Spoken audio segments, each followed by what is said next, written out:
महात्मा फुले व डॉक्टर बाबासाहेब आंबेडकर जयंतीनिमित्त नांदेड जिल्हा पत्रकार संघाचा स्तुत्य उपक्रम। नमस्कार। क्रांतिसूर्य महात्मा ज्योतिबा फुले आणि भारतरत्न डॉक्टर बाबासाहेब आंबेडकर यांच्या जयंतीचे औचित्य साधून नांदेड जिल्हा पत्रकार संघाच्या वतीने सामाजिक बांधिलकी जोपासण्यात आली।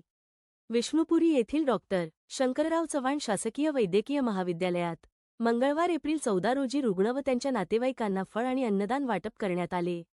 महापुरुषांच्या विचारांचा वारसा पुढे नेत केवळ बातम्यांपुरते मर्यादित न राहता समाजातील घटकांना मदत करण्याच्या उद्देशाने हा उपक्रम राबवण्यात आला।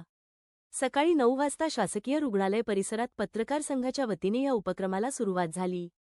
यावेळी रुग्णालयातील गरजू रुग्ण आणि त्यांच्यासोबत असलेल्या नातेवाईकांना पौष्टिक फळे आणि भोजनाचे वाटप करण्यात आले। या कार्यक्रमाचे नियोजन संपादक शुद्धोधन ढवळे, संपादक साहेबराव बेळे, प्राध्यापक भागवत गोरे, संपादक बालाजी जाधव, संपादक चंद्रकांत जाधव आणि संपादक मोहम्मद कलीम यांनी केले होते।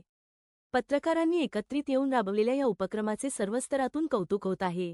याप्रसंगी आडसंघरत्न गायकवाड, अनिल गायकवाड, कैलास हवळे, सुनील जोंधळे, योगेश सर, कीर्तिराज गायकवाड यांच्यासह अनेक सामाजिक कार्यकर्ते मोठ्या संख्येने उपस्थित होते। रुग्णांच्या नातेवाईकांनी या उपक्रमाला भरघोस प्रतिसाद दिला असून पत्रकार संघाने दाखवलेल्या या संवेदनशीलतेबद्दल कृतज्ञता व्यक्त केली। यावेळी माणुसकी सेवाभावी संस्थेचे मोलाचे योगदान लाभले आहे, तसेच संस्थेकडून पत्रकार बांधवांचा सत्कार करण्यात आला आहे।